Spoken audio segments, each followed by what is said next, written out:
السلام عليكم ورحمة الله وبركاته. بسم الله والحمد لله والصلاة والسلام على رسول الله وعلى آله وأصحابه أجمعين أما بعد.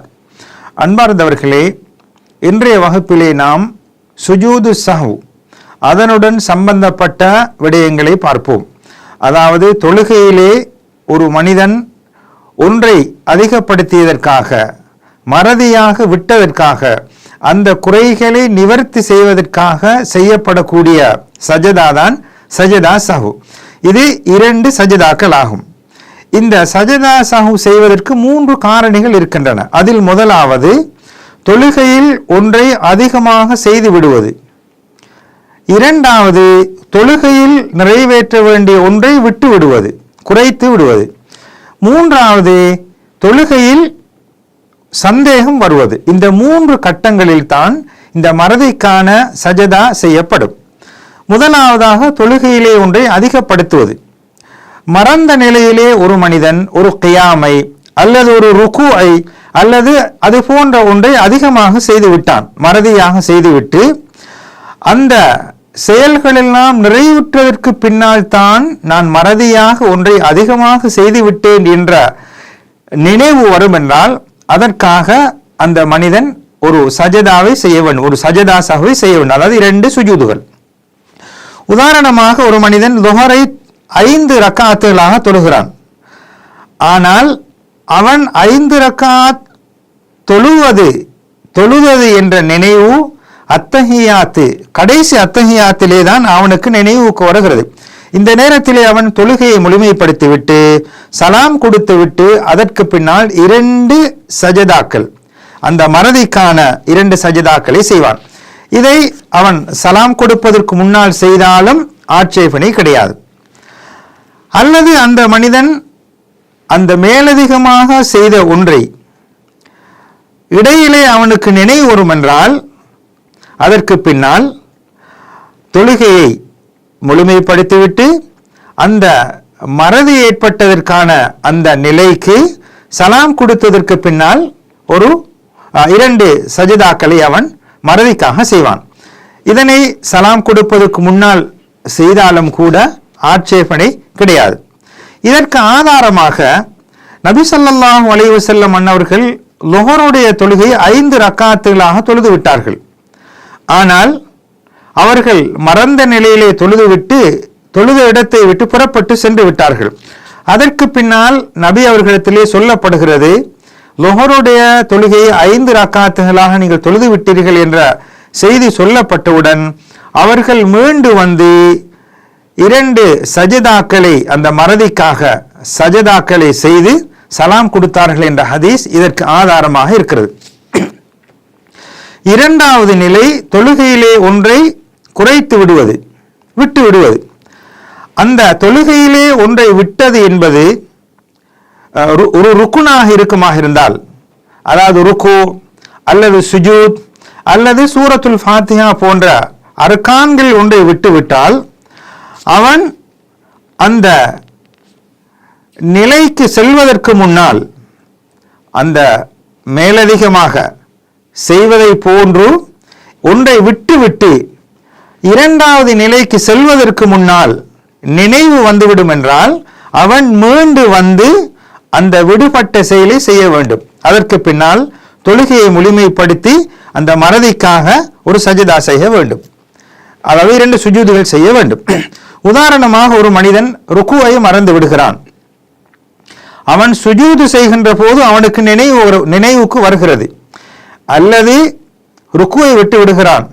2வது ரக்காத்திலே சூரத்துல் ஃபாத்திஹா ஓதும் போது அவனுக்கு நினைவுக்கு வருகிறது. இந்த நேரத்திலே அந்த மனிதன் அந்த சுஜூதை, 1வது ரக்காத்திலே சுஜூதை விட்டுவிட்டு 2வது ரக்காத்திலே சூரா ஓதுவதை விட்டுவிட்டு மீண்டு வந்து அந்த ருக்குவை செய்ததற்கு பின்னால் தொழுகையை முழுமைப்படுத்தி சலாம் கொடுத்ததற்கு பின்னால் அந்த மறதிக்காக அந்த சஜதா சஹ்வை செய்வான்.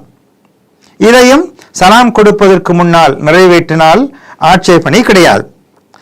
அல்லது அந்த விடுபட்ட ருக்கு அவனுக்கு நினைவு கூறுவது 2வது ரக்காத்திலாக இருந்தால், ஒரு மனிதன் ருக்குவை விட்டுவிட்டேன் என்பது இரண்டாவது ரக்காத்தின் ருக்குவிலே தான் அவனுக்கு ஞாபகம் வருகிறது என்றால், அந்த நிலையிலே அவன் இருந்து அவனுக்கு அந்த ரக்காத்து தான் முதலாவது ரக்காத்தாக கொள்ளப்படும்.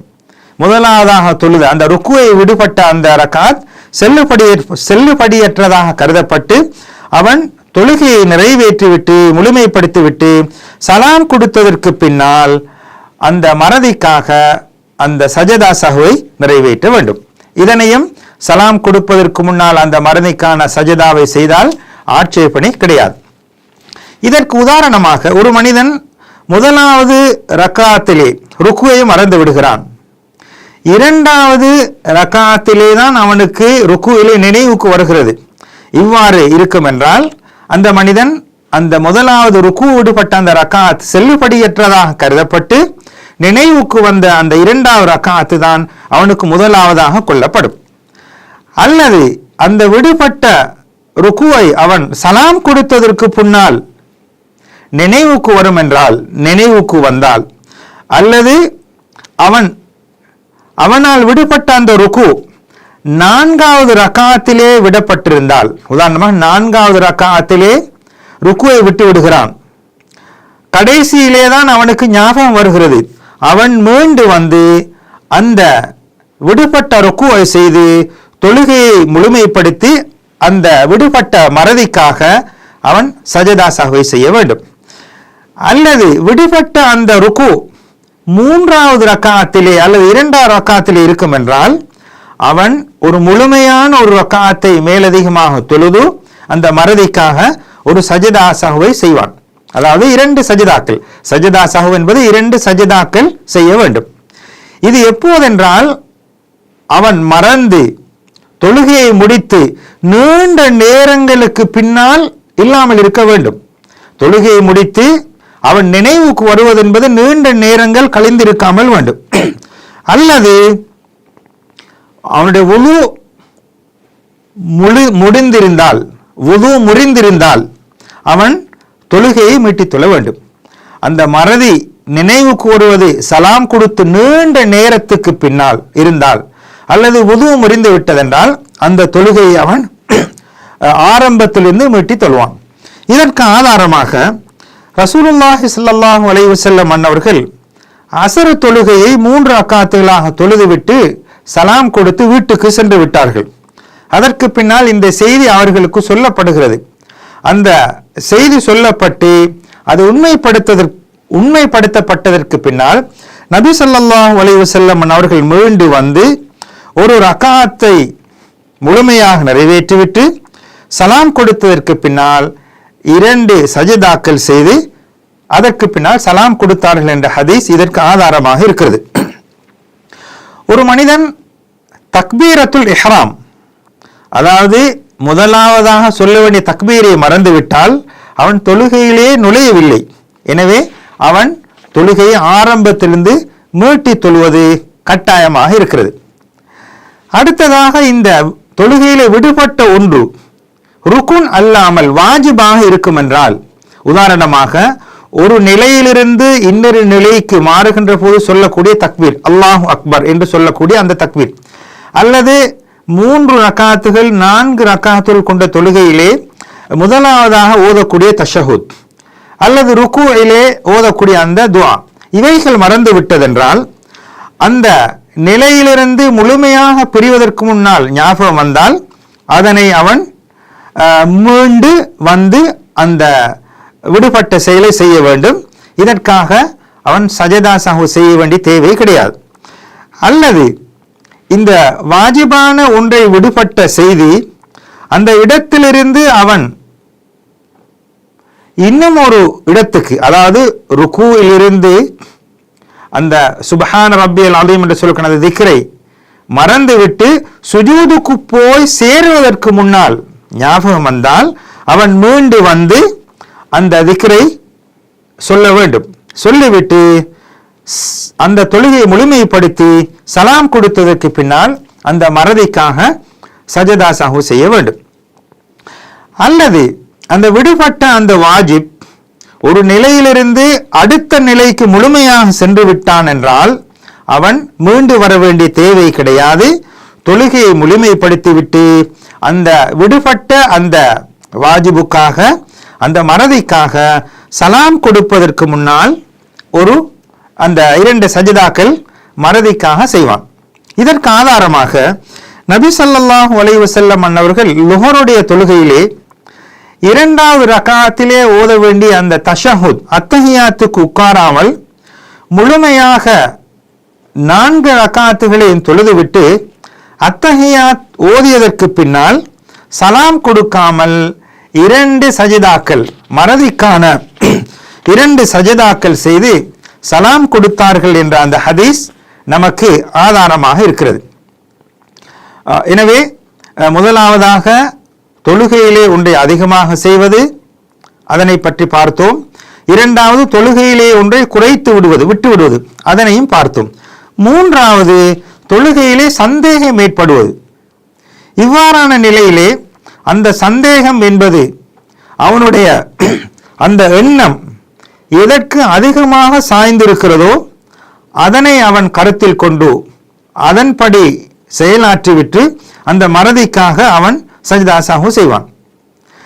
ஒரு மனிதன் தொழுகையிலே அவனுக்கு சந்தேகம் வருகிறது, அவனுக்கு அதிகமான நிலை எந்த நிலையில் இருக்கிறதோ அதனை எடுத்துக்கொண்டு அதனை செயலாற்றிவிட்டு அந்த மறதிக்காக சஜ்தா சஹு செய்ய வேண்டும் என்பதுதான் நபி ஸல்லல்லாஹு அலைஹி வஸல்லம் அவர்கள் காட்டியிருக்கக்கூடிய வழிகாட்டல் ஆகும். அல்லது சந்தேகம் எது என்பது தெளிவில்லாமல் இருந்தால், சந்தேகம் எது என்பது தெளிவில்லாமல், முதலாவது எது என்பது தெளிவு, உதாரணமாக சந்தேகம் வந்துவிட்டது, செய்தது என்பது உறுதியாக இருந்தால் செய்ததாக கருதி கொள்ள வேண்டும், செய்யவில்லை என்பது உறுதியாக இருந்தால் அதனை எடுத்துக்கொள்ள வேண்டும். இது இரண்டும் இல்லாமல் ஒரு நிலையில் இருந்தால், அதாவது செய்தது செய்யாமல் இருந்தது இரண்டும் தெளிவில்லாமல் இருந்தால் அவனுக்கு எதில் உறுதியாக இருக்கிறதோ அதனை அவன் எடுத்துக்கொள்ள வேண்டும். அதாவது குறைவானதை, உதாரணமாக இரண்டும் தெளிவில்லாமல் இருக்கின்ற போது ஆக குறைவானதை எடுத்துக்கொண்டு தொழுகையை முழுமைப்படுத்திவிட்டு அந்த மறதிக்காக சஜதா சஹு செய்ய வேண்டும். அதற்கு உதாரணமாக ஒரு மனிதன் தொழுகையிலே அவனுக்கு சந்தேகம் வருகிறது, எத்தனை ரக்காத்துகளை நிறைவேற்றினோம் என்று சந்தேகம் வருமாக இருந்தால் 3 ரக்காத்தா 4 ரக்காத்தா என்ற சந்தேகம் வருகிறது. அவனுக்கு தெளிவில்லாமல் இருந்தால் இந்த நேரத்திலே சந்தேகத்தை விட்டுவிட்டு 3 ரக்காத்துகள் என்று அவன் கருத்தில் கொண்டு 4வது ரக்காத்தை தொழுவதற்கு பின்னால் அவன் சலாம் கொடுப்பதற்கு முன்னால் 2 சஜதாக்கள் மறதிக்காக செய்ய வேண்டும். அதே போன்றுதான் ஒரு மனிதன் சிலவேளை அந்த தொழக்கூடிய ரக்காத் 5வதாக இருக்கலாம் அல்லது 4வதாக இருக்கலாம். அவனுக்கு ஏற்பட்ட அந்த சந்தேகத்தின் காரணமாக மறதிக்காக 2 சஜதா மறதிக்கான சஜதாக்களை செய்ய வேண்டும். பொதுவாக வணக்கங்களிலே சந்தேகம் என்பதை நாம் பெரிதுபடுத்திக் கொள்ளக்கூடாது, அதனை எடுத்துக்கொள்ளக்கூடாது. உதாரணமாக 2 நிலைகளில், ஒன்று, ஒரு மனிதன் ஒரு வணக்கத்தை நிறைவேற்றியதற்கு பின்னால் அவனுக்கு சந்தேகம் வரும் என்றால் அதனை அவன் கண்டுகொள்ள தேவையில்லை.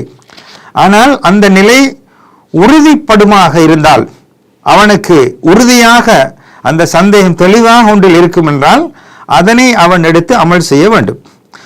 அல்லது ஒரு மனிதனுக்கு எதற்கெடுத்தாலும் வணக்கத்திலே சந்தேகம் வந்து கொண்டே இருக்கின்றது என்றால் அதனை அவன் பெரிதுபடுத்திக் கொள்ள தேவையில்லை. அதிகமாக சந்தேகம் வரக்கூடிய நிலை ஏற்படுமாக இருந்தால் வணக்கங்களில் அவைகளை பெரிதுபடுத்திக் கொள்ள வேண்டிய தேவை கிடையாது. எனவே அல்லாஹ் சுப்ஹானஹு வ தஆலா அவனுக்கு பொருத்தமான முறையிலே, அவன் பொருந்திக் கொள்ளக்கூடிய முறையிலே வணக்கங்களை நிறைவேற்றுவதற்கு வல்லவன் அல்லாஹ் நம் அனைவருக்கும் அருள் புரிவானாக. வஸ்ஸலாமு அலைக்கும் வரஹ்மத்துல்லாஹி வபரகாத்துஹு.